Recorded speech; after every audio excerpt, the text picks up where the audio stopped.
क्या कभी आपने सोचा कि जब आप डॉक्टर के पास दर्द से कराहते हुए जाते हैं तो आप इलाज करवाने जाते हैं या एक ऐसे जाल में फंसने जाते हैं जहां पर आपकी बीमारी को मुनाफे का धंधा बना लिया जाता है? क्योंकि दर्द आपका है, तकलीफ आपकी है, लेकिन आपको दवा कौन सी मिलेगी यह तय करता है मेडिकल स्टोर या दवा बनाने वाली कंपनियों का मुनाफा। यह खबर आज इसलिए हम कर रहे हैं क्योंकि आपकी बीमारी, आपका दर्द, आपकी जेब आज एक धंधा बन चुका है जहां पर आप मोहरा हैं और इस खेल का नाम है इलाज के नाम पर लूट। ये कोई सनसनीखेज कहानी नहीं है, बल्कि आज भारत की वो कड़वी हकीकत है जो हिंदुस्तान के हर परिवार की जिंदगी को छू रही है। अमीर शायद इसकी चोट को नजरअंदाज कर दे, लेकिन मध्यम वर्गीय और गरीब परिवारों के लिए ये लूट सीधे उनकी जिंदगी पर वार करती है। आपको जानकर हैरानी होगी कि भारत दुनिया का सबसे बड़ा जेनरिक उत्पादक देश है।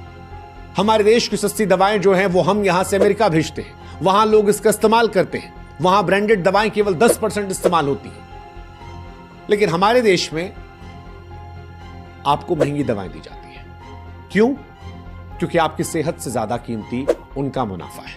कभी आपने सोचा कि जब आप डॉक्टर साहब के पास जाते हैं तो वो जो पर्चा लिखते हैं वो आपको पढ़ने में क्यों नहीं आता? हमारे यहां भी अक्सर लोग कहते हैं, अगर किसी की हैंडराइटिंग खराब हो, कि भाई साहब ऐसा लिखियो जैसे डॉक्टर लिख दिया हो। लेकिन ये कोई मजाक नहीं है, इसके पीछे बाकायदा एक सोच है, एक साजिश है। साजिश उस बात की जहां पर भारत में स्वास्थ्य सेवा कोई सेवा नहीं बल्कि एक ऐसा बाजार है जहां पर आपकी तकलीफ को बेचा जाता है।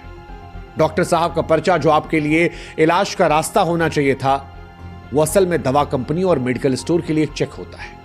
आपकी बीमारी पर लिखा गया वो पर्चा आपकी सेहत से ज्यादा उनके मुनाफे की गारंटी देता है। भारत में हर साल लोग इलाज और दवाओं पर लाखों करोड़ों रुपए खर्च करते हैं। उदाहरण के तौर पर 2022 में स्वास्थ्य सेवाओं पर कुल 12,000 करोड़ से ज्यादा खर्च हुआ था, जिनमें 42% तो केवल दवाओं पर गया था। यानी इलाज से महंगी दवा थी, और दवा इसलिए महंगी क्योंकि हमारे देश में सस्ती दवाओं को आम जनता तक पहुंचाया ही नहीं जाता। वजह